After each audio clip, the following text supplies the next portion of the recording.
¿Qué tal, queridos hermanos? Muy buen día. Sean bienvenidos a este su Rincón del Diácono en este ya jueves 4 de enero del año 2024.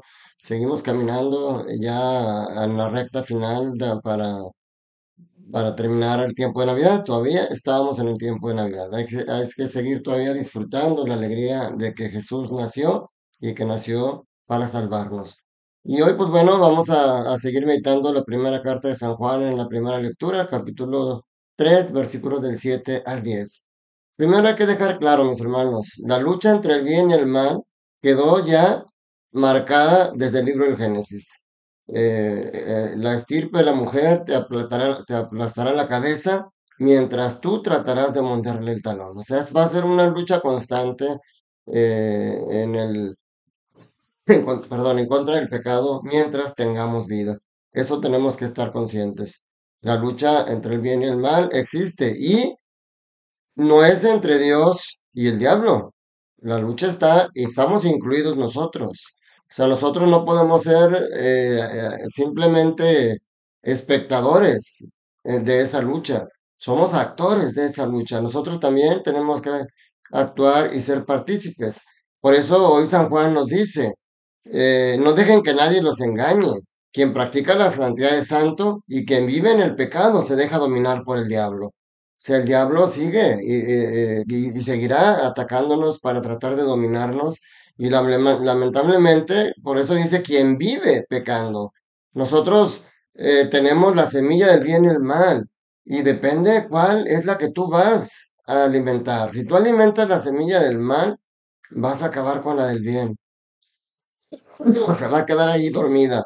Pero si alimentas la semilla del bien y dejas de alimentar la del mal, no va a desaparecer la semilla del mal, ahí va a estar con nosotros porque está desde nuestro nacimiento, dice, pecador fui concebido por mi madre y pecador voy a morir. Pero un pecador luchando en contra del pecado. Por eso dice, y esto nos lo tenemos que grabar, dice, pues bien, para eso se encarnó el Hijo de Dios, para deshacer las obras del diablo. El diablo es un ser poderoso, pero no más poderoso que Dios. Dios y el Hijo de Dios, que es Dios mismo. Por eso aquí se atreve a decir Juan. Dice, ninguno que sea hijo de Dios sigue cometiendo pecado, porque el germen de vida que Dios le dio permanece en él. No puede pecar porque no ha nacido de Dios. Y en eso se distinguen los hijos de Dios de los hijos del diablo. Todo aquel que no practique la santidad no es de Dios. Y acuérdense que la santidad que nosotros podemos alcanzar en este mundo es la de estar luchando en contra del pecado. No es la de no pecar, porque lamentablemente esa marca sigue estando con nosotros y vamos a seguir pecando hasta el día de nuestra muerte a lo mejor. Pero mientras no nos dejemos dominar por el pecado, mientras no vivamos en el pecado, nosotros tenemos esa esperanza de salvación porque a eso vino Jesús, a eso nació. Y en el Evangelio de San Juan, capítulo 1 versículo 35 al 42 nos sigue presentando el testimonio de Juan el Bautista. Ya no, perdón, ya no estamos contemplando a Jesús, aun y cuando todavía estamos en la Navidad. Si se fijan, antes del nacimiento de Jesús, todos los evangelios nos llevaban a contemplar a Jesús niño en el nacimiento, nos llevaban a contemplar ese misterio de la encarnación. Pero ya después de que nació, los evangelios nos están llevando ahora a contemplar a Jesús ya como el adulto, ya como el Jesús que ha luchado, ya como el Jesús que está venciendo al pecado, ya como el Jesús que nos trae esa enseñanza. Y es lo que yo siempre les decía, que nosotros siempre decimos que Jesús nazca en nuestro corazón.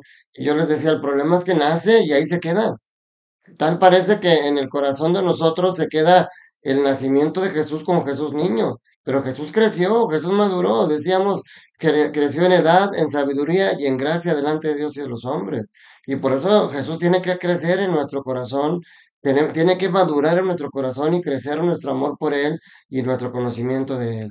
Por eso hoy Juan dice, aunque dos veces dice yo no lo conocía, y es algo muy curioso porque se supone que no se supone, digo, son primos, debe de haberlo conocido, pero cuando dice, ese es el Cordero de Dios, el que quita el pecado del mundo. O sea, él ya lo reconoce, él sabe quién es. Y se atreve a señalarlo. Por eso también decían que el Bautista es el más grande de los profetas del Antiguo Testamento, porque él no solamente lo anunció, él lo vio y lo señaló.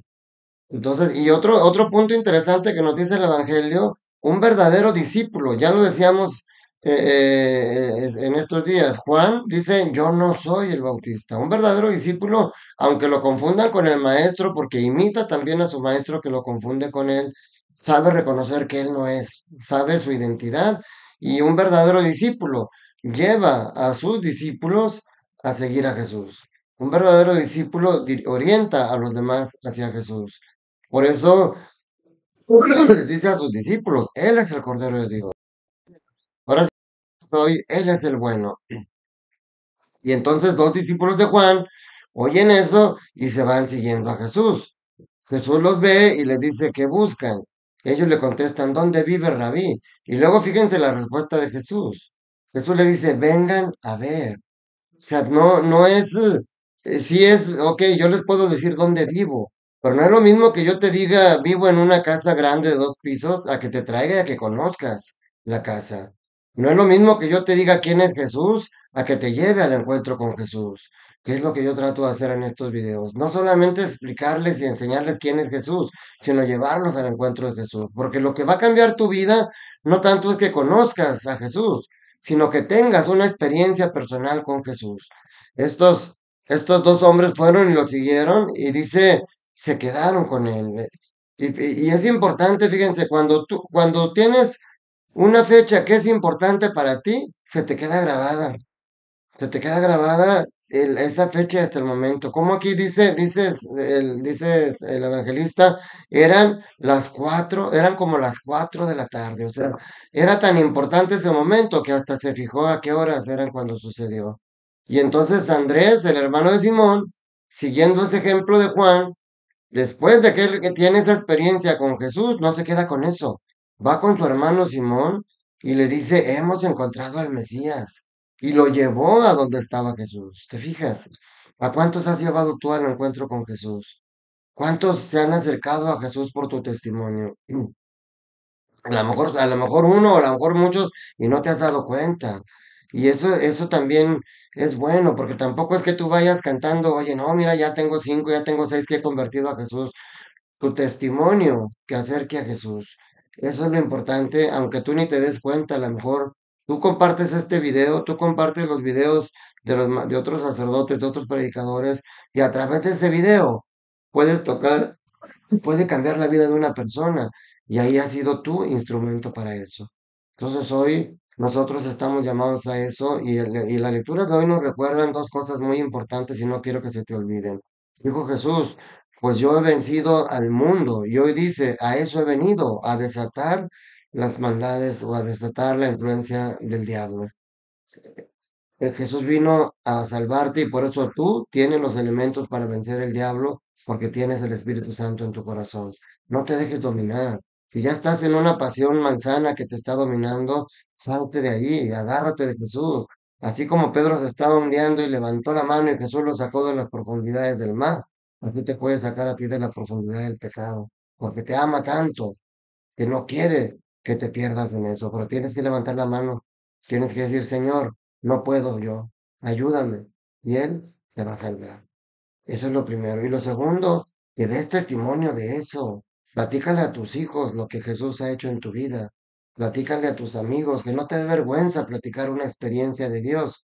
Y eso te puede dar muchos puntos en tu salvación, porque así como dice aquel que sea piedra de tropiezo para otro, mal le valdría amarrarse una piedra en el pescuezo y aventarse al mar. Así cuando tú eres motivo de salvación para otro, ocasionas una gran alegría en el cielo. Hay más alegría en el cielo por un pecador arrepentido que por muchos que no necesitan arrepentirse.